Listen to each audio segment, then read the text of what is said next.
How are y'all? Good. Y'all good? Good. Good morning, everybody on Zoom. Please make sure you're muted, just in case. Our sponsor this morning is Dwayne Watson. Dwayne, can you hear us?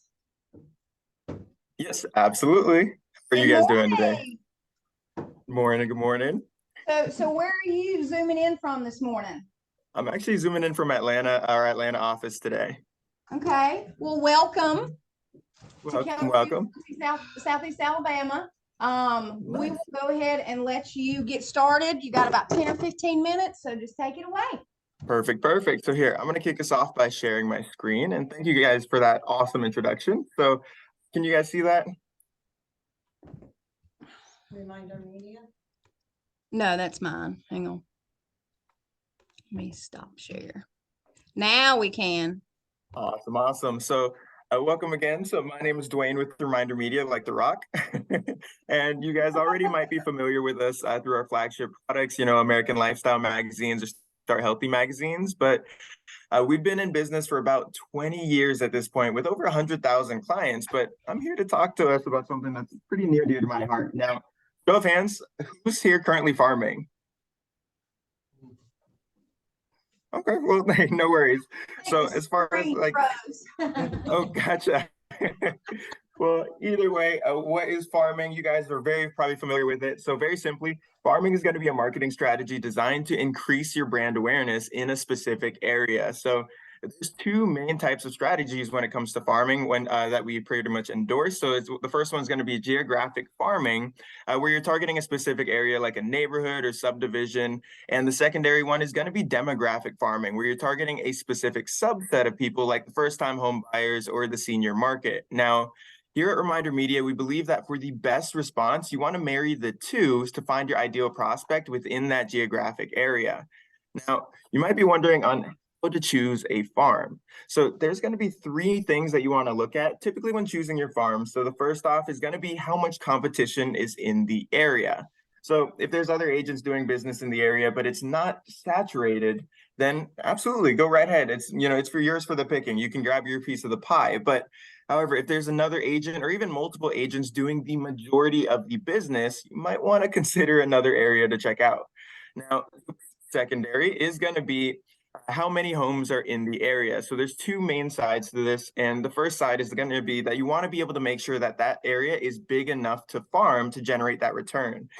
So for example, and if it's like a tiny neighborhood as far as like with only like maybe about 20 homes in there, then it's not going to be big enough to really generate that return. But on the flip side, you want to also make sure it's small enough to do consistently, because that's where this program really shines. So for example, if it's going to be some massive subdivision with like thousands of homes, then it may be too big to be able to also farm consistently.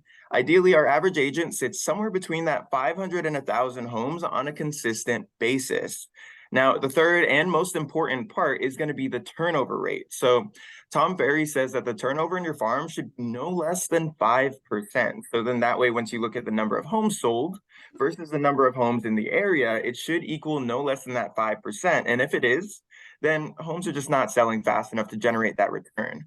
Now, here at Reminder Media, we always want to make sure we're also following what we call the FIT marketing framework. Now, we always want to make sure that we're connecting with our prospects frequently. So you should have no less than one touch point every 4 weeks, and ideally even more so.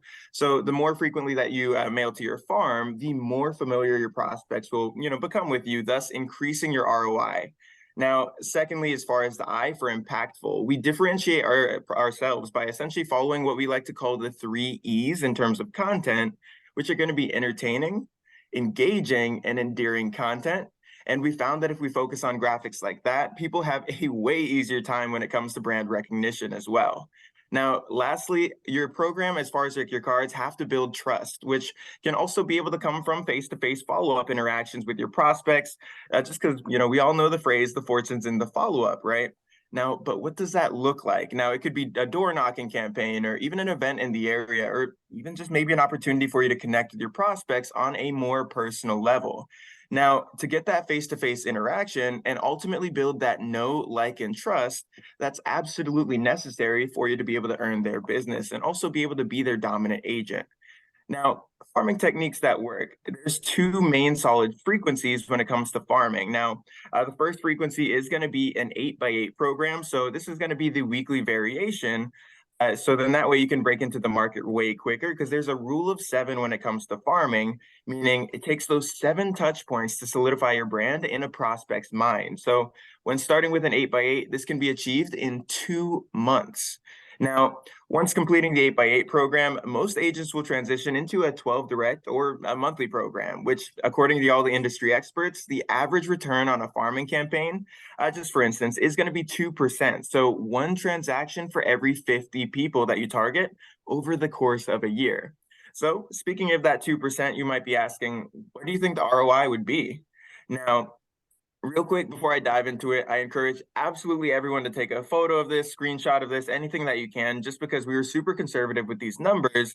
And then this way you can plug your own numbers in. So if I were to start with a minimum of 250 postcards at the 95-cent price tier, which is going to be our starter tier for us, over the course of a 12-month period, that would cost you $2,850 over that whole year. Now, targeting that 250 prospects at that 2% return was going to be able to project 5 new client transactions. Now, with that average sale price of $350,000 at a 3% commission, this is going to earn you $52,500 in GCI. And of course, subtract your spend, the $2,850 from that $52,500. And that's going to leave you with a grand total of $49,650 in net ROI. This just goes to show that the cost dramatically is outweighed by the return. Now, you might be asking yourself, since we talked about successful farming strategies, what are some reasons why agents are not getting the return that they should be? Meaning, if there's books written about this and every coach is preaching the same message, why are agents not seeing that ROI? So there's a couple of reasons for this. First reason being is they're wasting resources by just mailing to people that are just not going to do business with them, or at least anytime soon. Second reason could be they fail to provide the valuable content that keeps their prospects engaged, or even they're not consistent, like only mailing just listeds or just solds, which, obviously can't be done on a consistent basis since those are not predictable as far as when and then where. Now, the fourth reason could be just don't have enough time in their day to stay on top of this, so it gets put on the back burner, and this is where we come in. We want to be the easy button, so then that way we'll handle everything for you, from the design of the cards to the printing to the mailing, and up to and including even the list. So we can be able to put a list together, which would be a targeted mailing list for you, meaning we can go into your farm area and find you those existing homeowners. We can even factor in how long they've lived in their home and even filter it, whether it be by age, income, home value, things like that, to find you the people who are most likely to do business with you. Now, from there, we'll set every agent up with their own personalized QR code and landing page for free on every single card, just to help capture leads from those more serious prospects as well.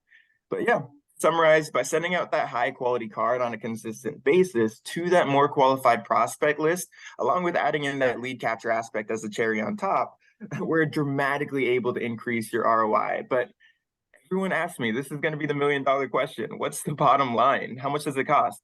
Well, our pricing is going to be tier-based, so I recommend everybody to take a photo of this as well. And it's going to range anywhere from 95 cents a card down to 59 cents a card, depending on how many homes are in the area. And what's great about that pricing is no matter what tier you're at, it's going to include everything that we do on the back end with the print, postage, customization. And your only additional cost typically would just be the list itself. And lists are priced out at a flat rate of 9 cents per address.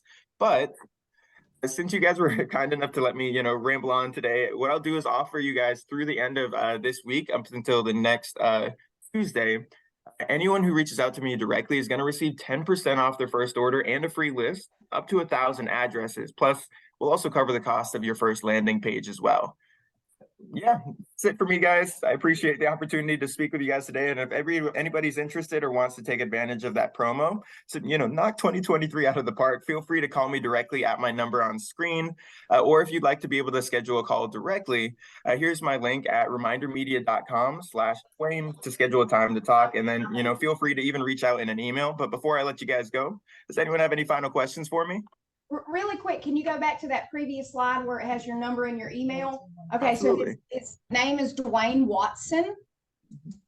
Email is dwatson@remindermedia.com. His telephone number, y'all ready? Debbie, you ready? Yep. 484-612-4215. Y'all have any questions for Dwayne? Nope. Okay. Well, thank you so much. Absolutely. I appreciate you guys letting me speak with you guys today. Have a great one, y'all. You too. Thank you. Anytime. Bye.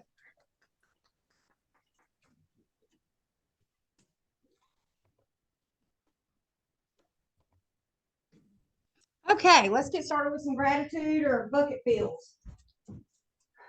Anybody? Nothing? It doesn't have to be business related. It can be personal.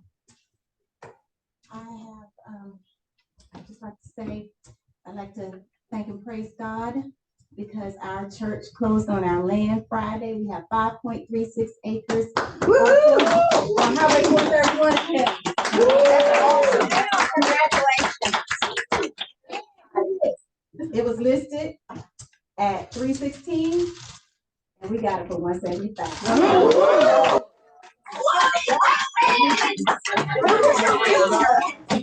Round commercial property.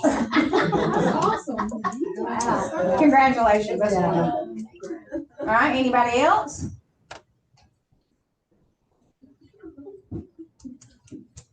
Yesterday was my baby's 28th birthday. Yes, it was. And I also got farted for beer yesterday. Very good. I was like, both my boys can come in and buy beer for me. That's the real thing. I only get ID'd when I have no makeup on. Yeah. That's when I get ID'd. Anybody else? No? Has anybody helped you? Go ahead. Well, no, without sounding cheesy, I'm really grateful that I'm a part of Keller Williams. After going to the ACL meeting in Pine Mountain, I encourage anybody who wants to do that next year, Being please, on the ALC? yeah, get on the ALC. What I love about KW is they inspire you. They're all about the agent. They're all about improving your business and helping you with your business. And just for a second, I want to say, something about Reminder Media. I did it in December. I did the magazines, but I looked at our 36 touch plan that Keller Williams already offers you. And if I'm correct, and you can correct me if I'm wrong, they're going to actually, technology wise, enmesh it with our command system. Is that correct? From what I've been told, yes. That's the goal. So my point is that you already have so many tools at your hand. I'm not saying don't do this. I'm not discouraging anybody who wants to do that. That's great. But KW has so much to offer you and a lot less, expensive. Like I said, I did Reminder Media. I did a Christmas magazine. But anyway, I'm thankful that I'm a part of this community. And we're going to have your hand. That's right. Glory to God. I said, we're thankful to have her. We are. Yes. You know I'm thankful for you. I wouldn't be here. John said that he's very thankful for our staff in ALC for the massive wave of opportunities and value they are bringing to all of you guys in the Market Center this year. Y'all stay tuned because there's some big stuff coming. Were you about to cry? It kind of sounded like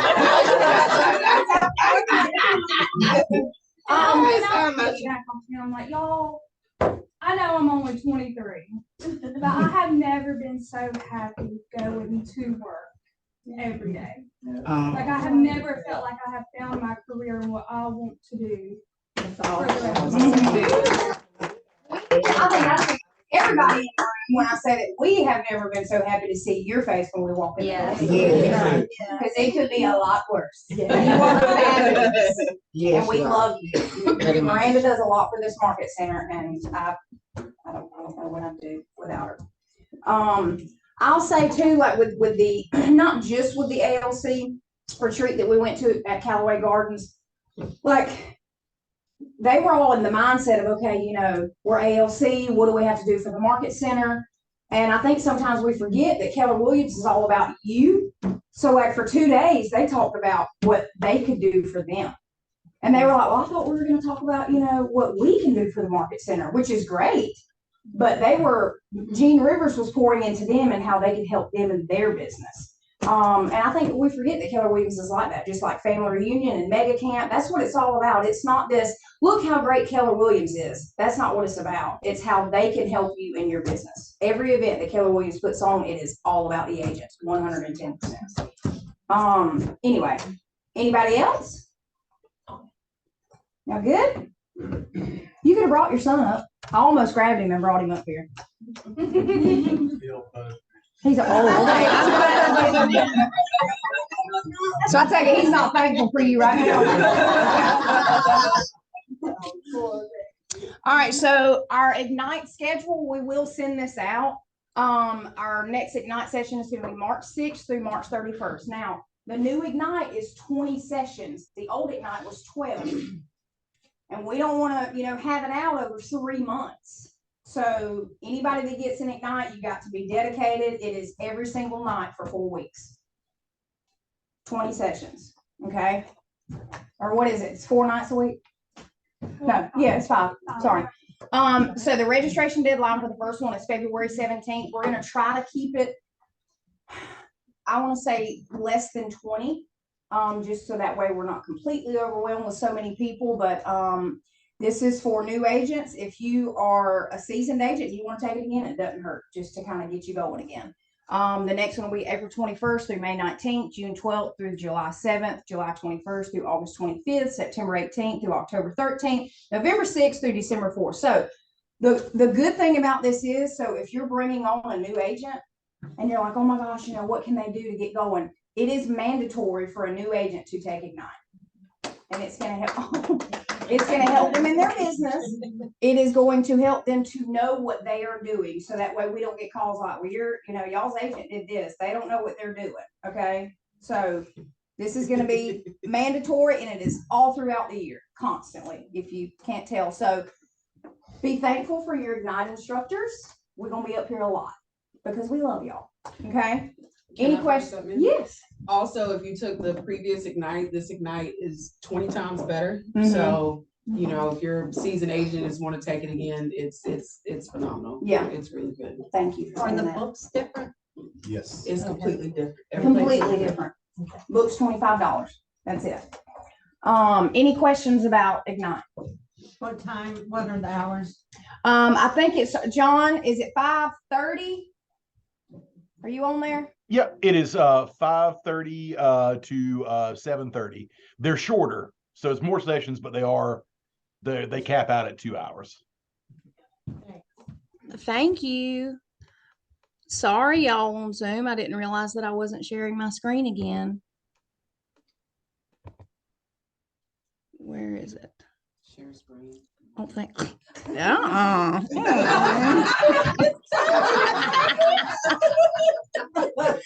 It's right there, Jessica. Share screen. We'll let you slide. We'll let you slide this time.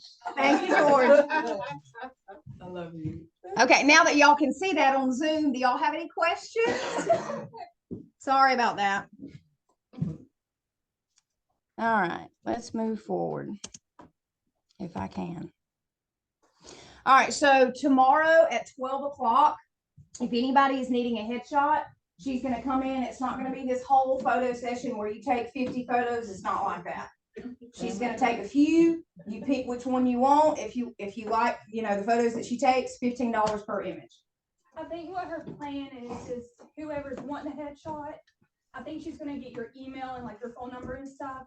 And when she goes in and edits them, she'll send you the proofs, and then whatever you want will just be $15 a piece. That's really good. Obviously, these two have gotten their headshots from her. This is tomorrow at 12 o'clock.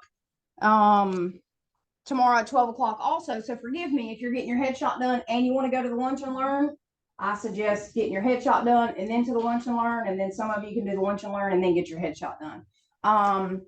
But oh gosh, where is he? Vincent Powell, January 25th, tomorrow at 12 o'clock in the Market Center. Arlissa, would you like to share about Vincent? Yes, Vincent is a lender. I've known him a very long time, and he, nationwide mortgage brokers can write mortgages in every state. So if you have people that are outside of our area and you want to, refer them out, this is really good having a nationwide lender that you can plug into your referral network. So, I mean, you can get them pre-qualified. They're your people. You can go ahead and get them pre-qualified, get them pre-approved. And I like that he communicates extensively with the agent, so he'll keep you in the loop the whole time of the process with your people. And he works on the weekend, so he will, definitely be able to get that pre-approval done over the weekend. But yeah, get them pre-approved and then, send them off to your referral network, and you don't have to worry about trying to find some other lender somewhere else. And he will be providing lunch, so. Lunch and learn. So he's local. He's out of, his main office is in Jacksonville. Okay. And he covers, remind me? He covers everywhere, but he is personally licensed in Florida, Georgia, Alabama, Illinois, and I think Tennessee, personally himself. Okay. But the other, the company is licensed nationwide. Is he coming from Jacksonville tomorrow? Yeah, he's doing a loop. So he has meetings in Tallahassee. He'll be in Montgomery on Thursday. So yeah. And I did business with him. So he was like, hey, can I come? I was like, yeah. About time. He does a lot of business in Atlanta. And so he does these big, huge things over there. And I'm like, really, dude? Really? Really? You can't come over here one time? Well, we're excited to have him. All right, we're gonna move on. Don't forget about your monthly newsletter and calendar. This is still obviously the one from January. This is not February, but just don't forget to look at these. It's got everything that's going on in the Market Center. It's color coded, whether it's Zoom, in person, if we have a special guest, or if your laptop is preferred. Okay, so be on the lookout for your monthly newsletter. We're really excited about this. Now, obviously, there's more pages to the newsletter, but this is just the calendar. Okay. Okay, before y'all come up, if you don't mind. I noticed they jumped up right away.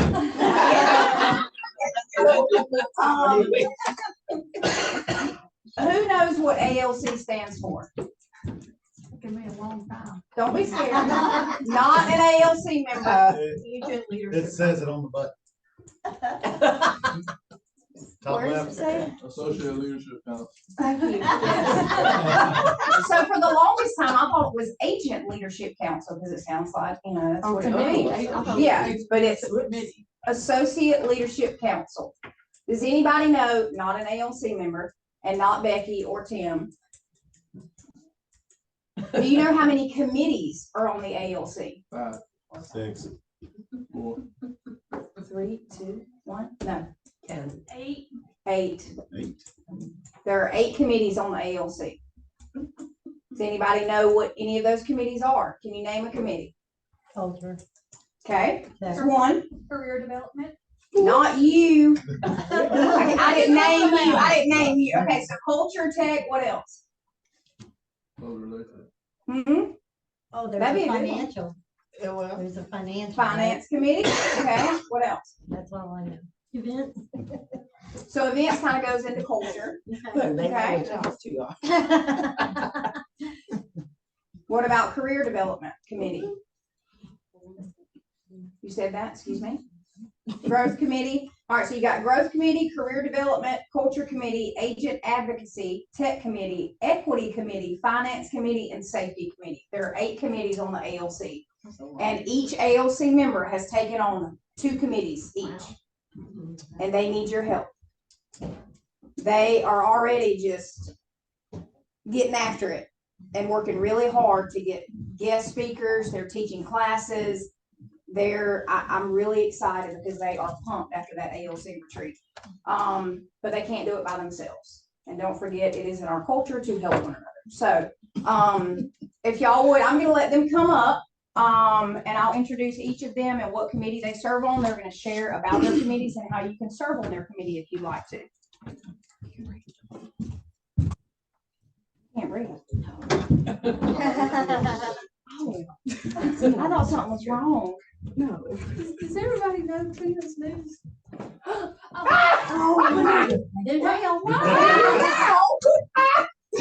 It's special. Well, thank you.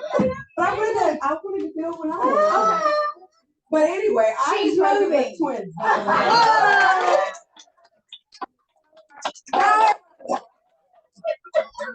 Congratulations. Thank you. I did it at the last team meeting. We're excited for you.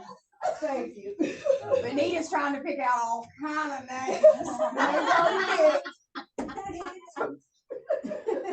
Okay.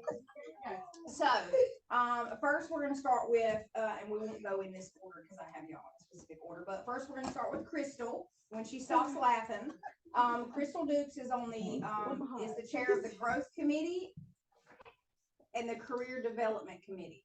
Yes, ma'am. Okay, so you wanna talk about your Growth Committee first? Yeah, so both committees kind of coincide together. They both deal with growth. So growth of the individual agent as it relates to career development, because it is, as you know, or if you do not know, real estate has many facets, right? So there's more to real estate than just being a real estate agent selling residential, land and property. There's, if you want to go into property management, you want to become a broker, if you want to become a team leader, if you want to become a coach, if you want to, go into commercial real estate, if you want to go into luxury real estate, there's endless amounts of, ways in which you can go about real estate investments. If you want to be an investor. So career development will kind of help you through that process of other facets of real estate that you are able to do. So I'm very excited. We have some big name folks that are going to be coming in that are specialists in these areas. And I'll say they're specialists in my opinion. That means if someone's coming here to talk about commercial real estate, they sell a lot of commercial real estate. That is their primary focus every single day. So the person that's going to be coming is a commercial real estate agent. That means they do not sell residential real estate. They've been doing it for 27 years. So any questions that you have, they're going to be able to answer them. I have someone that's coming in for property management. They have over 400 doors. So it's not just like, some random person. So if you find a topic that you are interested in, then please, of course, come. The growth committee kind of goes over, it's great to be a KW agent, right? So why will we not give that same opportunity to someone else? Whether that be, they want to get into real estate. Well, what is the process to get involved in real estate? We have K-Score, which actually lets them get their real estate license for free, right? So being able to, go over that. We have some counterparts that are in the area who are not necessarily happy where they are. Sometimes it's because of the, where they're at. Sometimes it's because they're not performing, right? Because that also, creates an issue. So we want to make sure that we're an ally to those people and that they, have a home at KW. So that's what the growth committee kind of does. And that's my spiel. And if somebody wants to serve on your committee, please contact me because as far as these committees are concerned, I will not be teaching any of the courses. So I'll make sure that the people are lined up, but I do need someone to come and, kind of help facilitate, et cetera. And for different like agent nights that we may be having and some events that we'll have, especially with the growth committee. So if anyone's interested, please see me. I take all help. I appreciate it. Amen. Thank you. Thank you. Next, we'll go to Benita McLean. She is the chair of the Culture Committee and Agent Advocacy Committee. So, I had to really think about what culture really means. And, I think for me, it means environment, the environment that you work in. It means enjoying coming to the place that you work, in my opinion. I love coming in the front door and seeing Miranda's beautiful smile and her cheery disposition. you know, I think it means connection. It means not just having the events like Red Day and Easter Bunny, which that's a part of our culture, but you know, helping others, helping each other, asking for help for yourself. You know, I think it's a give and take relationship. You know, I need help from you for ideas of how we can create that culture. You know, I'm a networking kind of person. I love gatherings. I love events. You know, I love having people in my home. What does it look like to you to create a culture or a positive culture at KW? You know, I've done it all. I was an independent company. I went with 2 different franchises. I had my own company. So I've done it all. KW, I just want you to know, is unique. We are unique in that, like Jessica said, they're agent focused. They're all about you succeeding.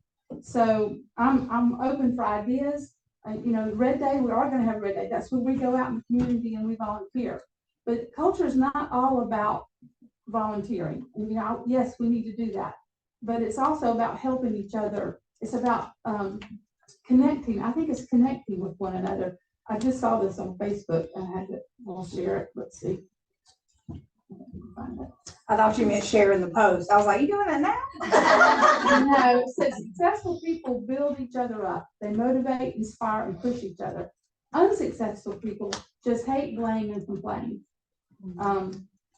So we're not that. That's not who we are. We're success. What is it that success creates success? You know, we want to promote you. So any type of help that you want to, or input that you have, or you want to be on that committee for events, ideas that we can do to bring us together, I'm open to that. Agent advocacy, that's really a committee that's about how we can help agents with information about what's going on. Does anybody in here serve on the MLS board? Oh, see? Oh, look, you got 2 people already. Yes. I think we need to have a regular, you know, after you have a board meeting, Yes. maybe you can come and share what's going on, what decisions you're making, so that we can be connected to the information that's out there. You know, we're Not gonna. only that, Tori is our chair. Who is? Tori. Yeah. But being as the president of our association. You know, it's all about information. Like we're gonna have. I've invited Gina Grant to come. She's been the Board of Zoning Adjustment, I don't know if you call it, chairman for probably close to 20 years. I served on it for 4 years. She's a wealth of information about zoning and what they go through in the city, and she'll probably have some really funny stories. But see, that's the kind of information that we want to know. We want to know what's going on. Somebody recently asked me, the land was cleared on Main Street. Y'all know, yes. I was in the dark. So I said, what is it, Nita? Because everybody expects an agent to know every time they clear land what they're doing. So I found out it's a fire station. Y'all probably already know. But you know, it's that little tidbits of information that's going to be helpful to us. And so, you know, anybody that you know or that has that information, that's who we want to be the smartest agents in town. And we want to know what's going on. You know, it's just like when somebody comes up to you and asks you, well, how's the market? You need to have that something to say. And if you can't find out, you say, I don't know, but I'll find out. So we want to be that wealth of information about what's going on in our, not just our market, but our community. So anyway, just love to have anybody on board that would like to help with that. And, yeah, I appreciate it. Thank you so much. Are y'all sweating over who I'm gonna call next? Good. Trina Shelton. Trina Shelton is the chair of our tech committee and our equity committee. Okay, so I'll start with tech. Tech committee is really here for us to learn command and understand how it works to our best advantages. Obviously, I don't know if everybody knows, but command is a powerful tool, very, very powerful tool that I haven't even sat down, and I'm just going to be honest, sat down and actually really learned for myself. Jess, thankfully, is already on that committee because he is our tech trainer. And he handles some classes for us. But I would also like to expand that some and talk about some other additional classes and some other aspects of command that maybe we aren't teaching that could be taught to you guys. Okay, so just be on the lookout for a poll. We've had a lot of polls going out lately, so I kind of wanted to sit back and just wait for a second. I'm like, another poll. Oh my goodness. Listen, but real. I mean, we can have the ALC call every But I really want to hear from you guys, and I want to know, okay, what part of command do you need help with? What other classes could we potentially teach that could expand your knowledge on command? What would make you want to use command more? Are there things about command that you don't necessarily like that you would want to see change that we can maybe take to regional? Also on the other side of that is DocuSign can be a bear sometimes. So I'm just thinking of the other day about how there's some forms that we actually need in there, like a contract addendum. We need a commercial contract. There's some things in there that are not exactly filling out like they're supposed to.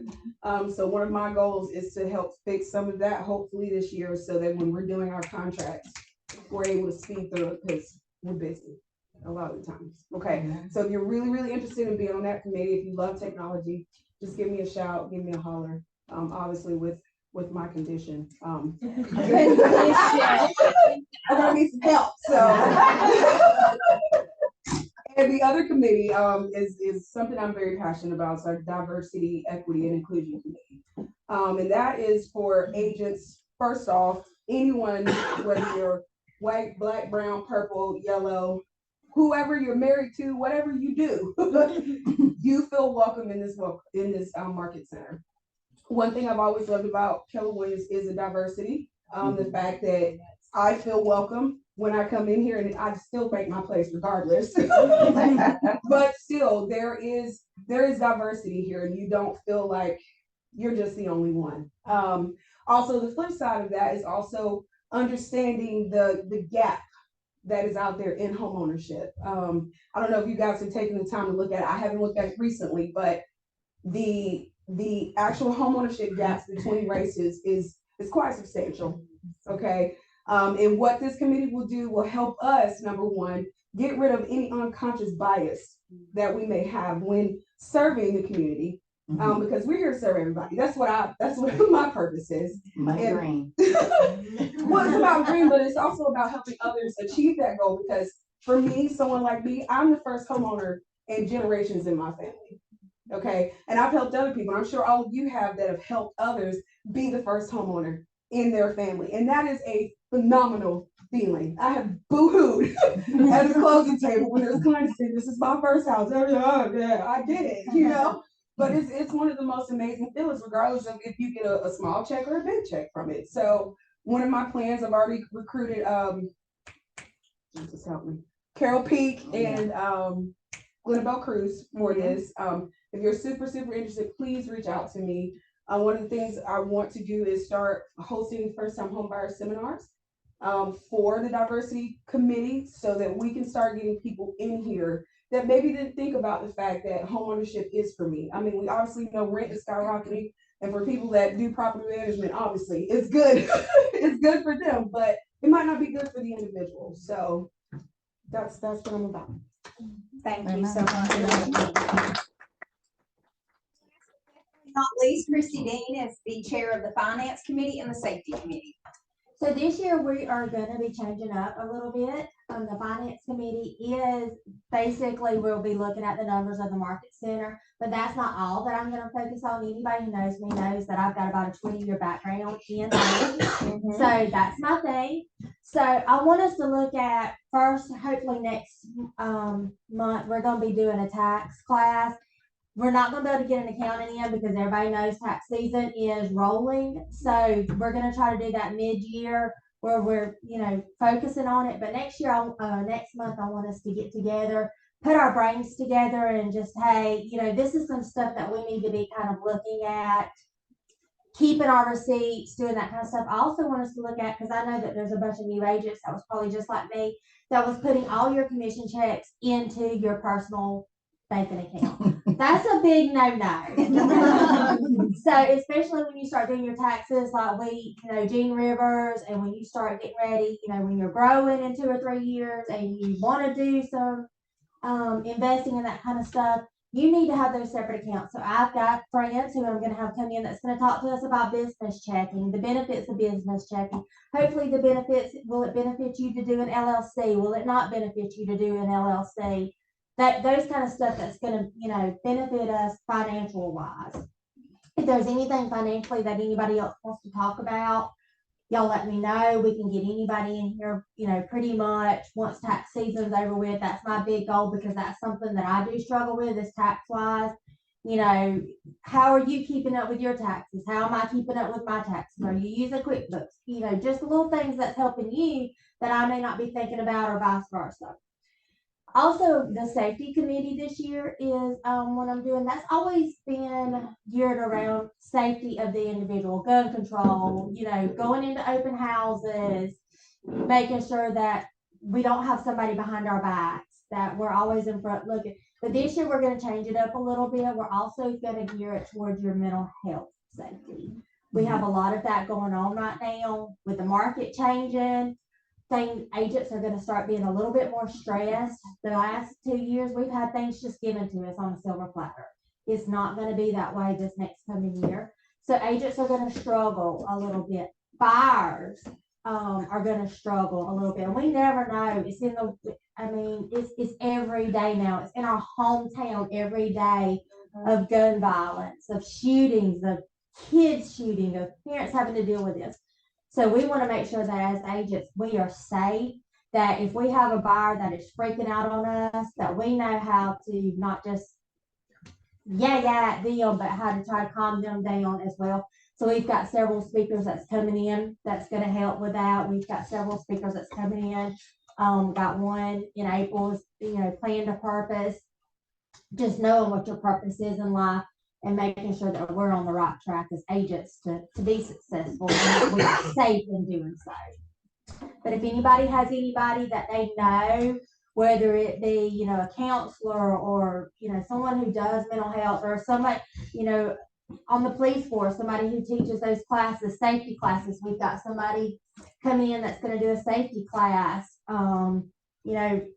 rate violation. Well, you don't want to think about that, but a couple of years ago, we had a lady, a KW agent, that was doing an open house that was raped. So, we don't want to be that person. So we're going to try to keep from it happening. Thank you. That was wonderful. So what, from everybody that you heard from, give me some ahas or some takeaways. What did you hear that you liked, or what did you hear that you're excited about that we'll bring into the Market Center? Excuse me, that your ALC is bringing to the Market Center. Everything. Thank you, Ms. Olivia. The finance. The finance part, okay. Not I mean. Yeah, tax thing. Taxes, okay. I think it was Crystal that mentioned it about the growth and stuff, and bringing in other people, and Benita coming in to talk to us. So that's good, like Gina Grant and stuff. And keep in mind, just because if we bring a realtor from another company, and remember, that's not how KW is. We're all about sharing. So if we bring a realtor in from another company, we want to make them feel welcome, because if they asked any of us to go share, we would, right? So, diversity, making everybody feel welcome, putting it out there that, this may be for you. That are probably stuck in the grains of their family history. Yeah. And I don't know. You want to be able to see? Yeah.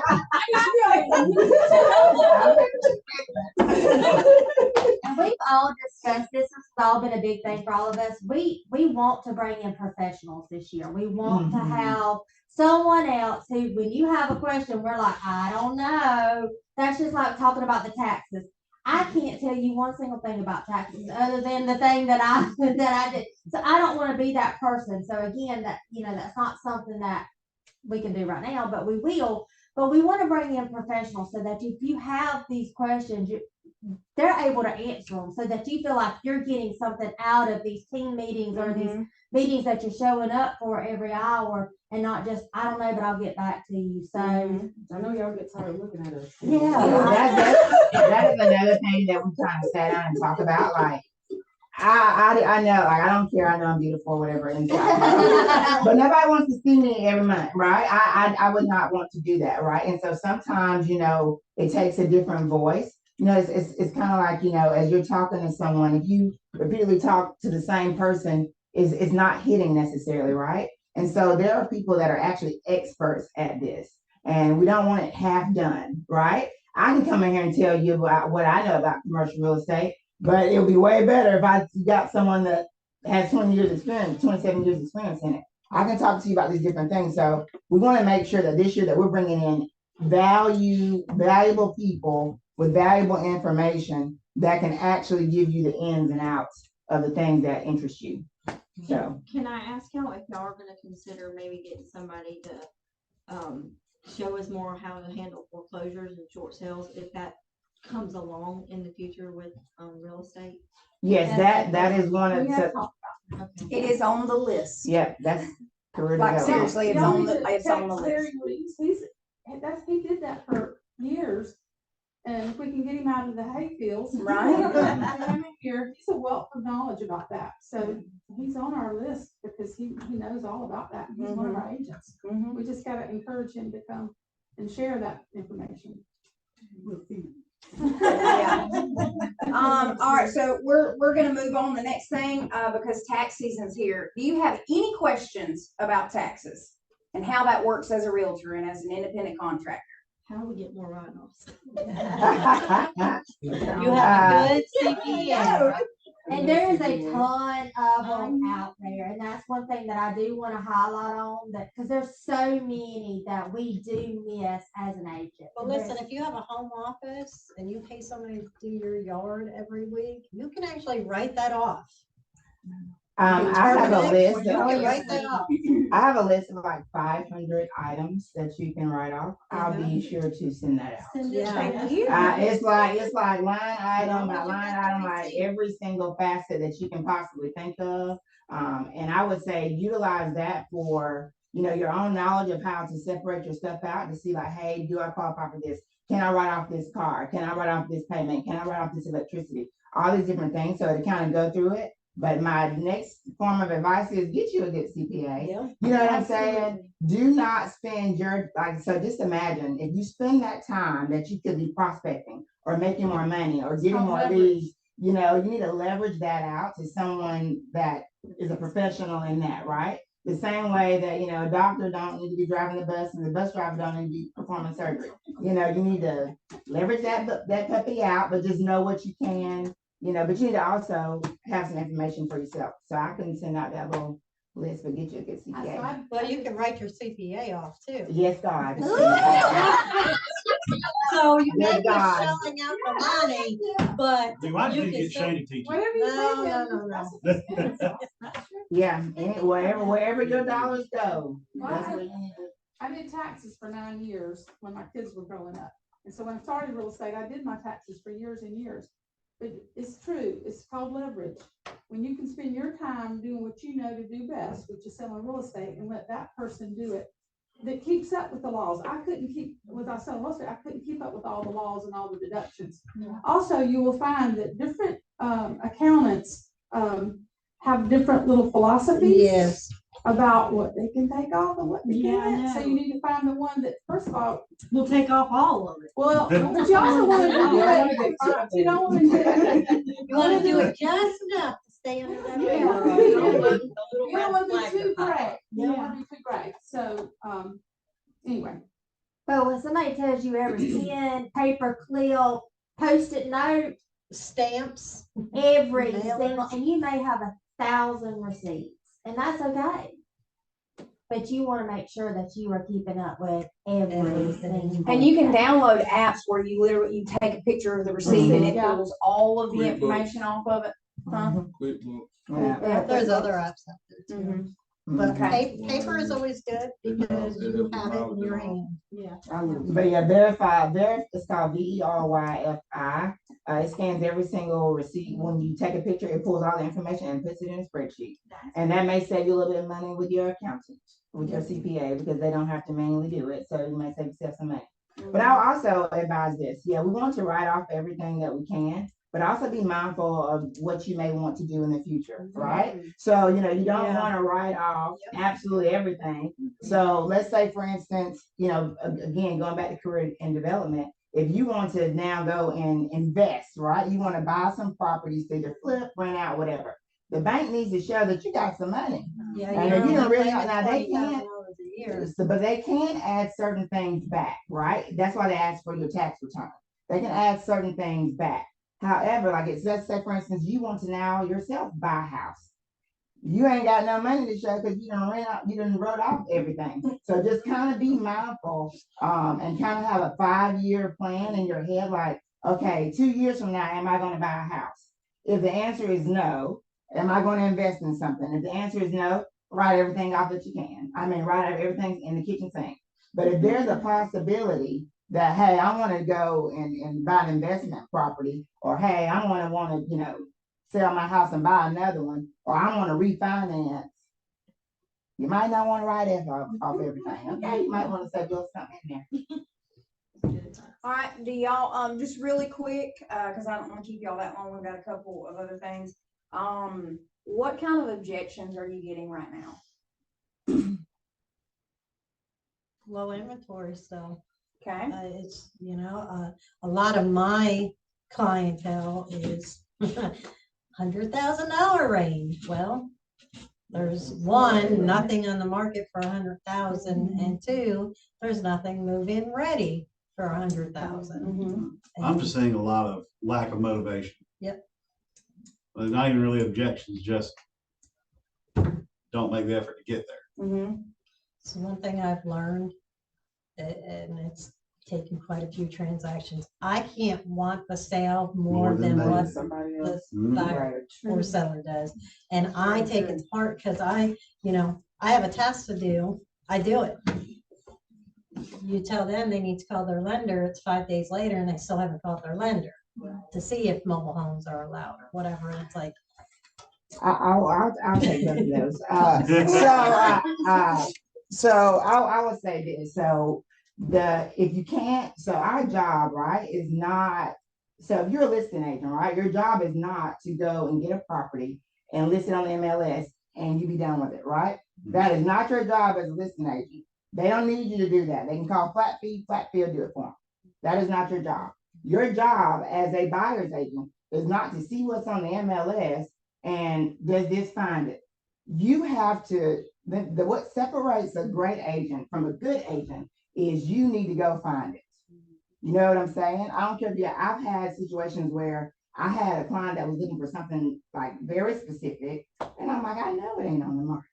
So basically I go in, you can go in and utilize RPR, public records, and go in there and figure out what it is that you're looking for and find that darn house and get on the phone and call. Say, hey, I have a buyer that's looking, you know, and you know, like prime example, and sometimes the situation is the house is vacant. It's not on the market, but it's vacant. So I'm calling them, hey, are you interested in selling? Wholesalers do it every single day. You have to, one thing that we talk about in PC is not making excuses. And we don't necessarily think, hey, maybe I can start making some calls to try to find what they're looking for, right? So that's another avenue that, you know, that we can address that. I will say, as to what you were saying, Jess, about, you know, the unmotivated. If they're unmotivated, bye. I don't have time for that, right? I want to show up where I'm wanted, right? And where I'm unwanted, I'm gonna let you have a blessed day, okay? And what I find is you worry about those who are not motivated when you don't have enough business, right? So there's a deeper thing that's going on, right? If I have, you know, 25 clients over here waiting, I guarantee you I'm not worrying about the one that ain't interested. You call me when you get ready. I got these other 25 over here to deal with. But if all you have is that one, what do? We're gonna babysit in the dead. We're gonna worry them to death. We're gonna make them don't even want to buy a house. You know what I'm saying? So you have to look at, you know, cause and effect, because sometimes there's a deeper issue that is going on you need to check yourself and say, where's my production level, right? Like, am I firing off on all cylinders? Do I have enough business? If you don't have enough business, you'll know it. You'll know if the agent that you're working with across the table don't have any business, right? Because they're gonna worry you to death. I'm like, we just went under contract and you over there calling me about a WIR. Ma'am, we got 28 more days, baby. We ain't even got there yet. You ain't even did your inspection. You over there calling me about a Your WIR. finance ain't been approved yet. I'm like, girl, like, you know, and so we want to make sure, and don't take that as like, I'm not saying you got nothing. I'm not saying that you don't do a great job. That's not what I'm saying. But we just have to, you know, and that's kind of like what I do. If I find myself having an issue, I take a step back and I say, okay, is this really an issue? Is there absolutely something I can do about it? If there's something I can do, then I'm going to do that something. If there's something I can't do about it, it's toast. I ain't got time, okay? Because I 10 by 10, baby need shoes. I need my check to check, okay? So that's me. And they have to be ready, willing, and able. If they're Mhm. if they able but they ain't ready and they ain't willing, it's not time for them to buy. You know, because we'll have a, well, I just want to look at houses, ma'am. But let me tell you something. I don't know practice showing houses. I don't need any practice. I don't need no practice showing houses. So we ain't ready to write no contract within the next 5 days. I'm gonna have to circle back to you because we ain't got time. Right. We ain't got time. Okay. Do y'all have any other questions for your 2023 ALC? I have a question for you also. How do you all address the whole interest rate thing, right? So you have a buyer that said, hey, I'm not interested right now because of the interest rate. How are you all handling that? Interest Hey, rates. hey, Crystal, I've got something on that. I get the my two hottest remarks right now are we're going to wait and see what the market does, and the interest rates are high. My response to the interest rates are high is that no, interest rates are normal right now. The 2.75 and 3% interest that we saw a year ago, that was abnormal. We've never seen that before. We may never see it again. If you want I always tell them that the interest rates right now are pre-COVID. if you find a home that you want, the thing to do is to get that home, shop for the best interest rates you can, get that home, and if interest rates drop again, refinance. But what we're seeing right now, these are actually good interest rates compared to 20 years ago. 14%. Yeah. So another thing I also like to make people kind of cognizant of is, you know, there was a time when rates were 16%, right? If those people, and they bought at, you know, they're 16% on $90,000, right? So now, you know, yeah, interest rates are at 7%, but now they're having to pay $300,000 for the $90,000 house. It's all relative. So if you find the house that you want, you better go ahead and lock it down and worry about the interest rate later. At the end of the day, interest rates, we will never in our lifetime, unless some other pandemic, some other tragedy or travesty comes about, that we'll see interest rates at 3% and 2% again. And the value of the house they buy tends to go up as they pay the mortgage down. Yes. And I built my house 20 years ago and my interest rate was 6.75 and we didn't bat an eye. You know, that was just normal. That was good interest rates. You didn't think anything about it. And it's I think because we got into that slump of younger buyers was buying, your first time home buyers was able to buy in that deal with interest rate. And now they're coming back up and everybody, you know, your younger home buyers are like, oh my gosh, I can't believe this is so high. And then all of us that have bought before is like, no, honey, this is not high. This is normal. So I think we've got to let them see that this is where we're going to be. I mean, it's not going to come down. Right. Yeah. People ultimately have to buy the house that you can afford. Buy the house that you can afford, period, at any given time. Buy the house that you can afford. If you can afford to buy the house, buy the house. If you want the house, you can afford to buy it. So then my last question, I guess, as it relates to objections is, so how do you handle when you're talking to a seller and they don't want to list it with an agent? How do you all handle that? Anybody out there involved? Anybody? I have a list of things the agents give to the clients. and let them know what we do and ask them if they're prepared to do all of those things to sell their own home. Gotcha. Yeah, that's a great point. I think a lot of times this, sellers do not know what's involved in the entire process. They But do take the you, risk of being taken advantage of when they list on their own. 'Cause they Right. don't know what I mean, you can't say that to them, but they don't know what all it entails. And then what they're gonna do is they're gonna end up calling you anyway, and then you're gonna be helping them for free. Well, they Do you- truly don't know how to market. Uh-uh. do you think that sellers don't want to list with an agent because they don't like agents? Sometimes. I think that. I don't think- Yes. No. They don't wanna pay that commission. We Right. Right. And that's what you all have got to do this year, right? When you're dealing with sellers and you're out there in the market and you're, prospecting, you're trying to convert, sellers into listings, you need to isolate what the real objection is. It's not that they have a problem with real estate agents. Sometimes it's because they don't want to pay the fee, or they feel as though they're gonna net more, they don't want to give any of their profit away. So will they make more money with or without a real estate agent? More money with. Right. So during even this time where houses were just flying off the market, you still had those who were, that was for sale by owners who still sat there. Because there's a trust factor that's there, right? An agent that writes in a contract with another agent, there's a checks and a balances. You going head to head with a darn for sale by owner, you don't know what you're gonna run into. Somebody else can come in there and offer $5,000 and your contract he ain't gonna sell it to you. So there's also, kind of find out what the actual objection is, isolate it. Because sometimes the surface level is not what it is. Dig deeper, ask open-ended questions, build rapport and relationship, and make sure that you find out what the real objection is and handle that objection. Yeah, because a lot of times, like we said, it's the commission. They don't pay that commission. Well, you can sit down with a for sale by owner and say, okay, you're gonna pay $5,600 or $7,000 in commission, but you've got your house priced $20,000 lower than what its actual market value is. So if we raise yes, you're still gonna be paying a commission, but you're gonna net $10,000 more than you even expected to. And we're not doing it right now, but back a year ago, we was into the multiple offer situations where they were net $15,000 or $20,000 more than what they expected. So they need to be able to look at numbers and say, yes, I do have to pay the $7,000 in commission, but this is what I'm getting. Again, this is what I'm getting out of it. This is what I'm going to put into it. This is not what I'm going to put into it. And again, they don't realize you've got to order a WR. Most of them's like, well, what is that? Why do I have to do it? If a home inspection comes back, you've got to take care of this or their financing. And a lot of them don't understand that's part of their job, where they need us to come in and say, before you even put your house on the market, anticipate this.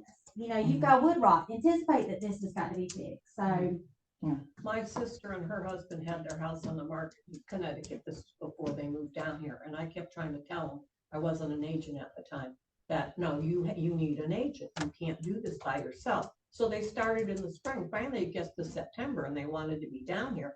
I said, you need an agent. So they called the agent they had before. She sold it in 2 weeks for more money than they wanted. Well, I don't think a lot of the for sale owners are marketing on Facebook. They're sending it out on Facebook. That's the only marketing that they're doing. That's what they think. They don't realize that when we put it in that MLS, it goes up to at least 500 agents in Dothan and over 300 in Enterprise.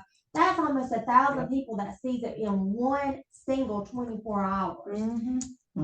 I mean, how many lists have you got of buyers that you can knock that off your list? So I don't think they understand either that, yeah, you put it on Facebook Marketplace and 500 people may see it in a week, but 1,000 people is going to see it in 24 hours. Yeah. And we have 114 agents right here in this office. Yep. You know what I'm saying? I also realize, our scope is Keller Williams' livers. Like before I even, prime example, how many listings have you seen via your phone through message that came in before it even hit the market? Oh, and like you've already put it in and you got 3 people who responded back, oh, I think I have a buyer for that already, and you haven't even put it on the MLS. I am the world's worst. Ask Tim Atkins, what you got? Is this house for sale? We've had several like that. You utilize that tool of that email of, I've got this buyer, I've got, who's got this, because most of the time you have a listing in your back pocket that.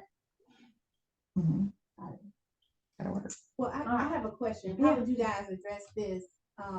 So I've had, a couple of dealings with, a discount brokerage. I don't want to do an antitrust. Discount brokerage that lists on the MLS for a certain amount of money. So, and so when I presented the offer to, cause you know, they tell you, send the offer directly to the seller. Okay, so I've had multiple sellers that have said, hey, can you do me a net sheet? So my answer to them was, and I just want to make sure I'm right, broker.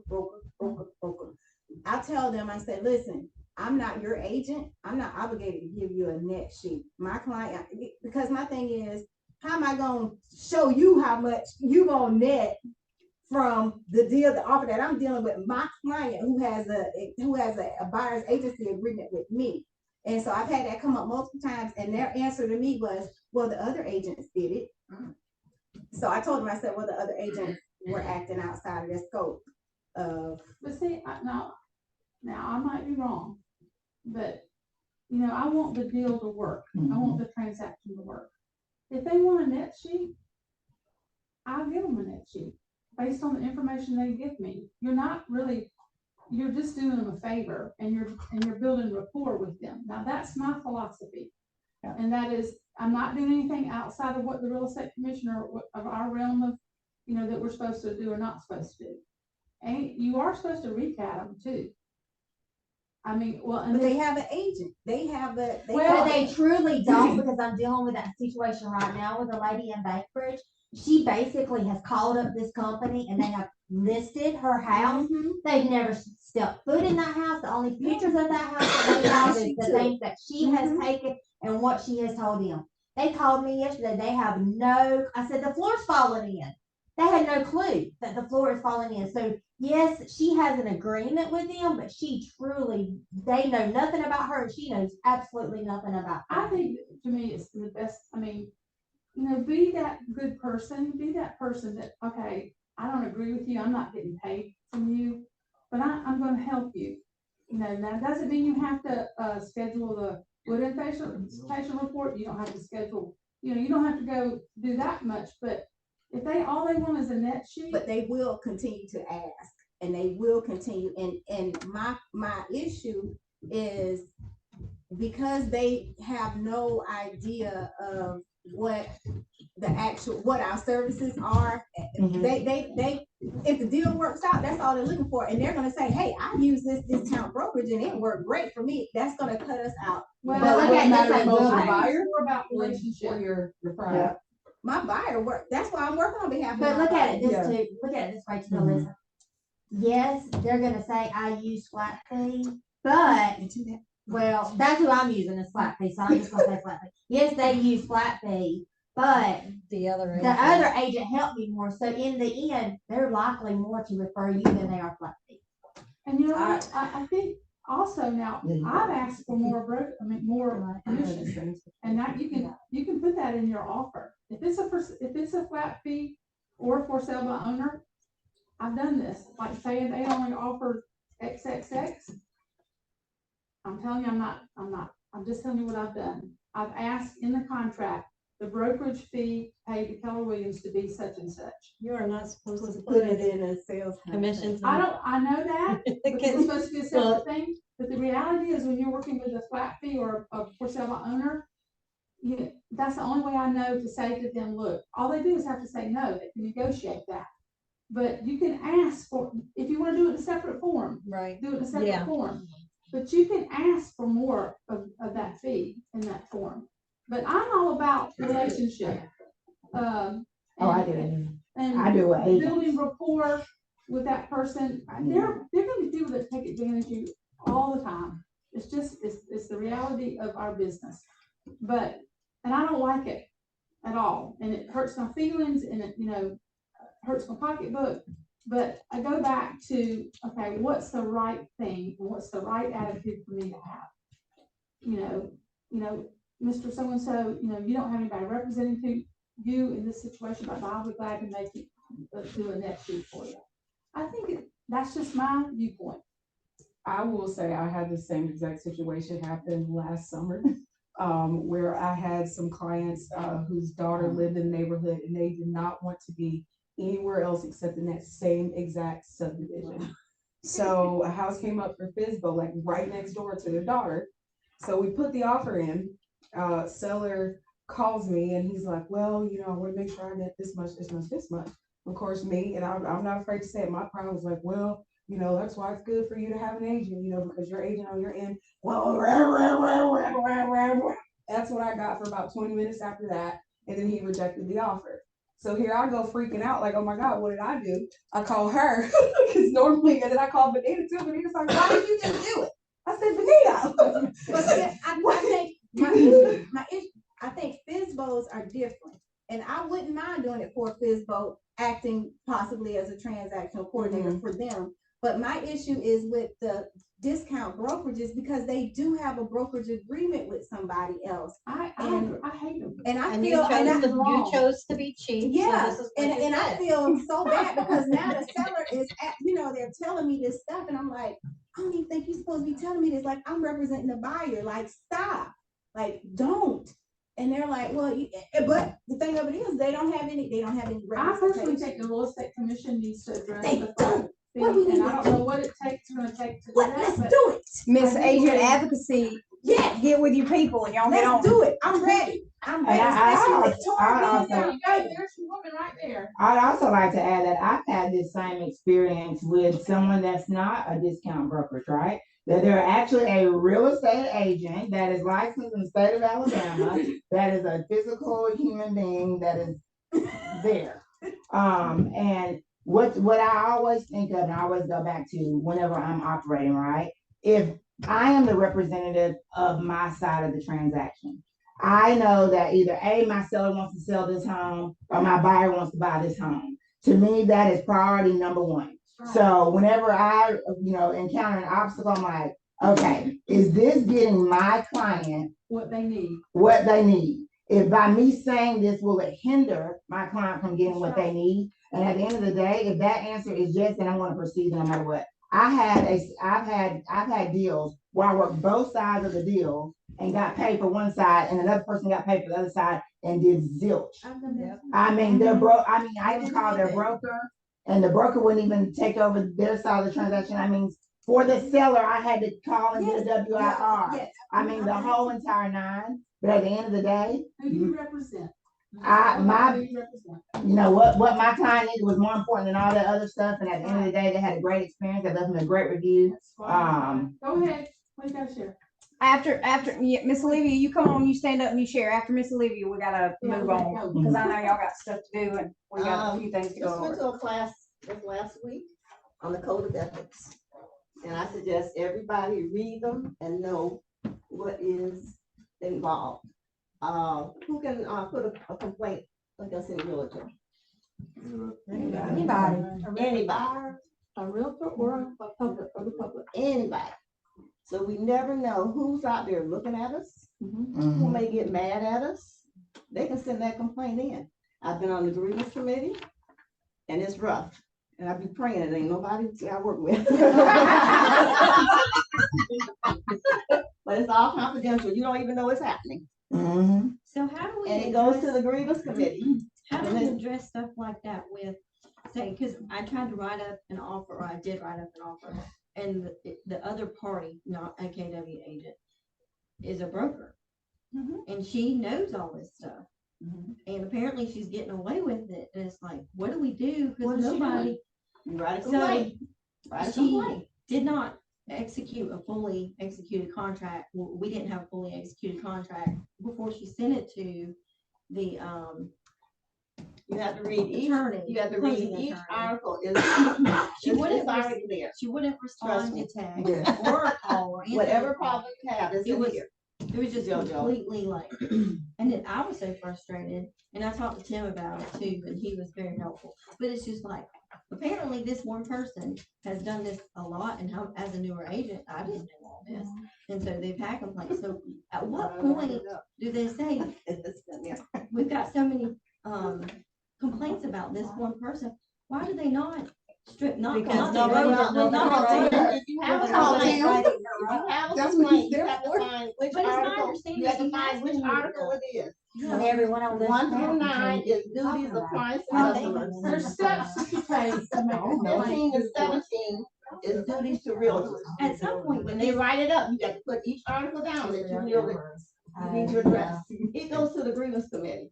I'm And saying, then just, they I'm decide. saying like even before my time as a realtor, like this has been going on, and like at what point are they gonna? You have to write it take in. them All away? according to who files, who Right. makes the complaint. Yeah. And what procedures they take. And Every trust. one of them is gone through and vetted through the grievance committee, all the way to the professional standards, and then decisions are made. And the just fines can be frustrating. healthy. It is a process. It's very frustrating if you don't get the answer that you want. Sometimes they'll have to take the Sometimes course there's not over, they have to take the enough test over, they can get fined. And here's the other thing, doing work for another agent Right, is scary yeah. because It is. you don't do it You're responsible. without calling and saying something to their broker or have your broker call. How many of y'all trained new agents through this process? Yes, I've trained several new agents, because they don't know, their brokers not trained them. So. But there is a lot, there's a lot of things that could happen by you doing somebody else. Absolutely. Yeah, that's why I always make sure that I document everything. Call broker on this day, and I put everything in written communication, right? Because conversations get lost, you may not remember exactly how it went. So if anybody ever has a question, I pull it up. Here it is, I sent it to him on this day and this time. I also reached out to him again at this day and this time, it's called CYA, and you better do it. Because, whatever you made this year, you can be gone. And And you one done of the, spent it. and it's one of the still meetings gone. that Jessica and I talked about today, I don't know if she was I know there, that's right.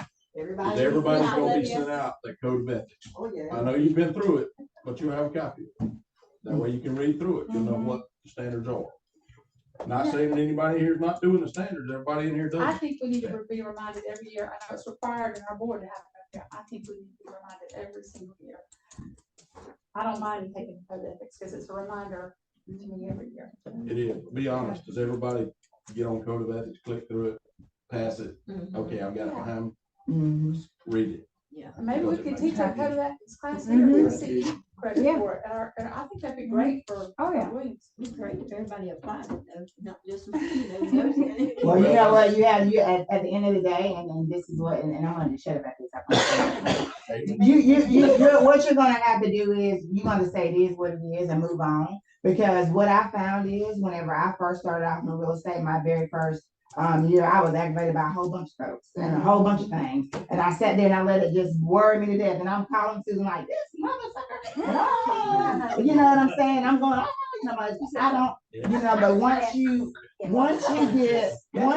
rolling, you determine which battles are important, right? If whatever is going on, whatever this person is over here doing, you can't control the other side of the table. If it's something that you can, you know, still move on and do what you need to do, then do that. I don't even give it a thought. Whenever I hear them now on the phone, I don't care. I'm like, okay, so we still closing on 22nd, right? You know what I'm saying? You got attitude, oh, you're very hostile. I don't understand. I don't understand why you're so upset. But it's okay. We're still closing on 22nd, right? Okay. And that's what you'll kind of get. And you don't even, when you get busy enough, you don't even have time to even worry about the ones that are jerks. You don't even have the 10 minutes to give to them for them to be jerks. Because you got to move on. You can't stay right there. And as time goes on, you'll find that is this job, you'll enjoy it more and it's less stressful when you don't worry about the little minuscule items. If they're big grievances, then by all means. But if it's petty, then let them go on and be great. You know what I'm saying? And you be great and get your check. And always be careful what comes out of your mouth. Mm-hmm. You And never remember, know when who's it's written, listening. it's there forever. And don't tell them, I don't care if you're the broker. I most certainly did. And Susan was like, you can't say that. All right, well, thank y'all so much. Y'all don't have to leave. Just so you know, the only thing that we have left, John is gonna show you really quick. We're gonna talk about KW Cares just for a quick second. We've got a motivational video and then we're gonna give away family reunion ticket and we're done. Okay? Can y'all hang out? Guess not. She looks like she's leaving. Thank y'all You're welcome. so much. Thank y'all.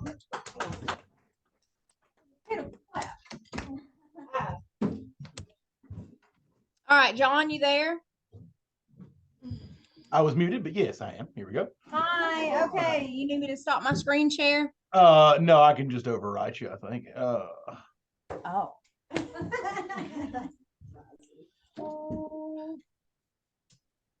Yeah, there we go. All righty. All right, I don't know what you guys are seeing. Are you seeing my command? You can't override. Okay. Can't All right. override me, John. I'm kidding. Hang on. Stop share. All right. Now we can see it. Go ahead. Awesome. Okay. So I was going to talk to you guys real fast about I don't know how familiar you are with the fact we have actually two charity systems that go on here. Everybody gets the pop-up for KW Cares and KW Kids. That's for international. So that money goes straight to KW International. They use that to fund things like they did the hurricane relief last hurricane season. Yeah, all that fun stuff. There is also a local charity account. Now, what the local charity account's for is specifically for our agents. We use that for, flowers. If somebody's having a hard time, I know that we've done it before. We, help pay a couple bills.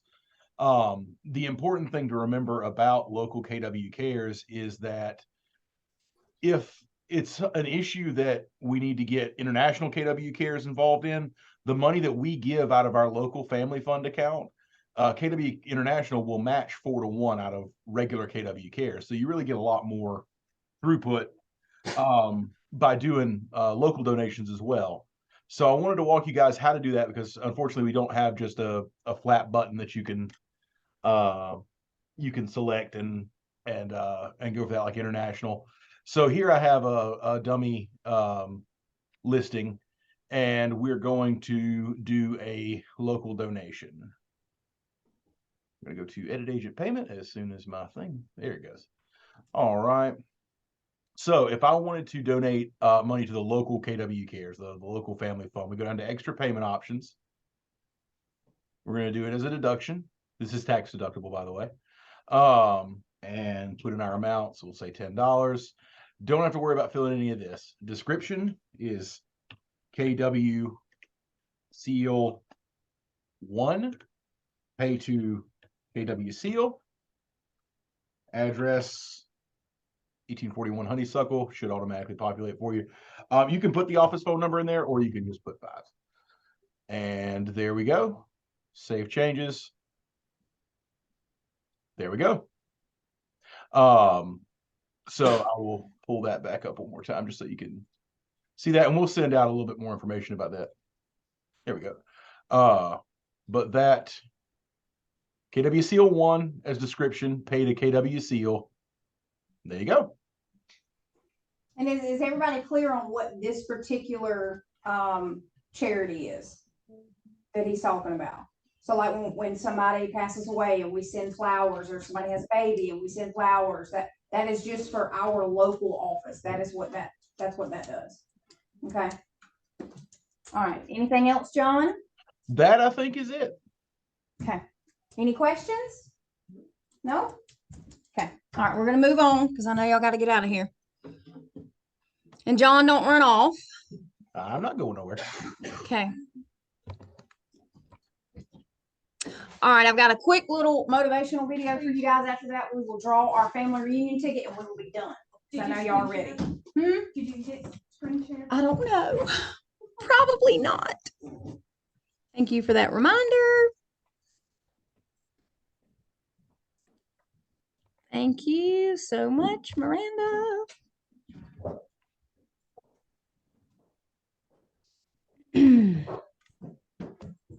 All right, will you cut that light out if you don't mind?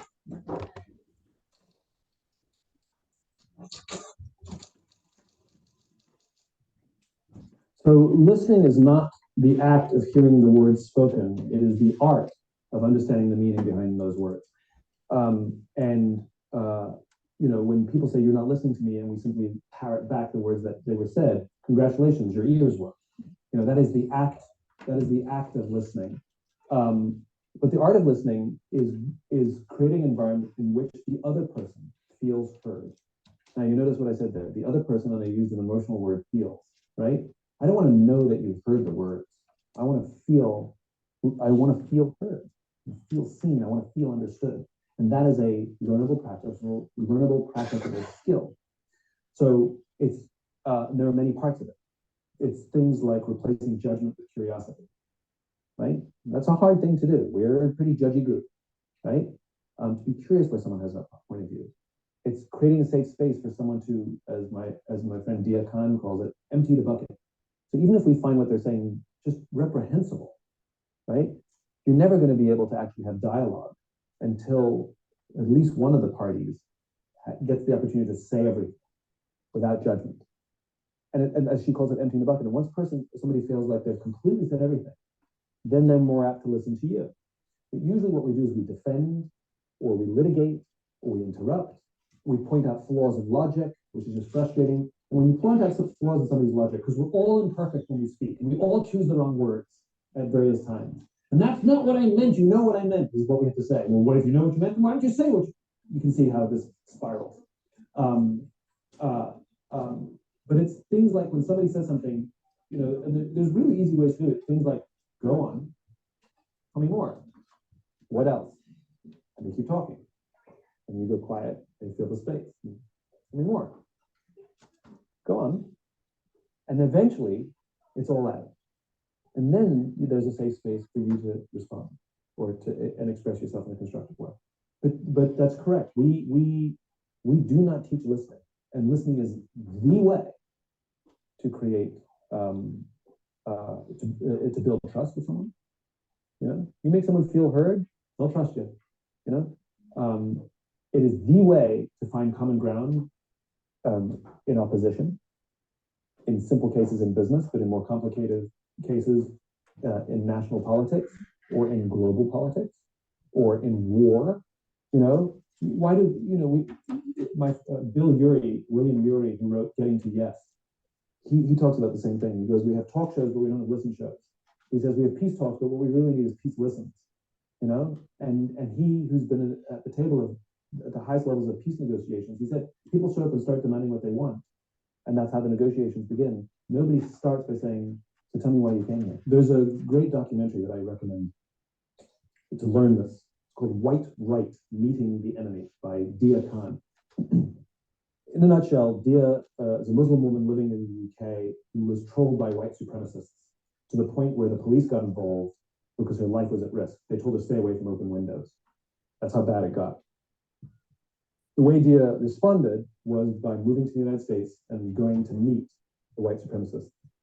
And she brought her cameras, and you can see it all happen in this documentary. And basically, she gave them a safe space to feel heard. Now, that sounds mad. Like, why should she give them a safe space to feel heard? They should give her a safe space. Yeah, fine, good. It's never going to happen. Dia sits down with these white supremacists, and she gives them a safe space to feel heard. It's extreme listening. And I say it's extreme because, they hate her, They don't just disagree with her. They want her off the planet. And she lets them empty their bucket, she calls it. And then conversation begins. And because they feel heard, they start to trust her. And as they start to trust her, she becomes a friend. And then it creates this paradox where I'm supposed to hate this woman, but I trust her and consider her a friend. And what you see is one by one, these white supremacists, these diehard white supremacists, start dropping out of the movement because they can no longer reconcile their beliefs with reality. And if it can happen in this extreme environment, then it can happen anywhere. And all that is required for us to cross political divides or disagreements at work and things like that is one of the parties has to learn how to listen. It doesn't even require both parties to learn the skill. That's the amazing thing. And it is one of the most remarkable skills that anyone can learn. The power of listening. Yeah. So the documentary is a great extreme example of what it can do. Miss Levy, can you, or one of y'all cut that light on? Does this to me every time. There we go. So the art of listening is creating an environment where the other person feels heard. I enjoyed that video. I found it yesterday. But I don't know, like after lunch sometime yesterday, I liked it. It may not necessarily be motivation, but I enjoyed the video. I thought it was good. I hope you got something out of it. So, okay. John, are you still there? I sure am. Perfect. So, I told y'all yesterday that we had one free ticket. We have two, thanks to McMichael and Greg. So we're gonna give away 2 tickets right now. I'm gonna let John screen share. He's got his little all that stuff. Yeah, I don't know how to do all that. I'm fine with just pulling a name out of a hat, but he's got all this cool stuff. So I'm gonna let you share. Got it. Wheel. So we got 5 people: Andrea Freeman, Kayla Elmore, Christy Dean, Mike Wattenberg, and Crystal Dukes. We're gonna give away 2 tickets. Before you spin. Well, too late now. Go ahead. Sorry. It's gonna be. That's good. Woo! Okay, now before I spin again. No, just a reminder, and I've told each of you this, but just so you know, if you win the ticket, it is for you. You cannot give it away. You do not receive the ticket until you schedule your plane ticket. Okay. Don't forget you have to pay for your hotel, your plane ticket, your food, everything. The ticket that we are giving you is to the event itself, family reunion, valued at like $1,200. 13. $13. 13. Okay. All right. Go ahead, John. But it's worth it. It is.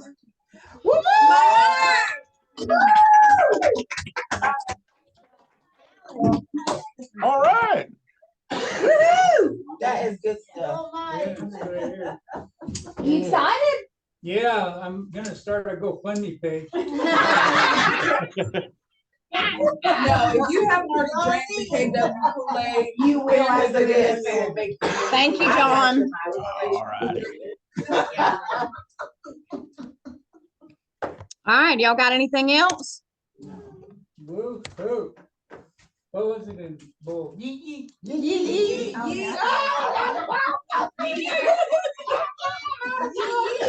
All right, happy Tuesday. Y'all have a good day. I know that one went a little longer than expected. I hope y'all enjoyed it. I hope you learned a lot. Mine must start with the yee. I'm dead. You know what? Girl, 'cause I don't.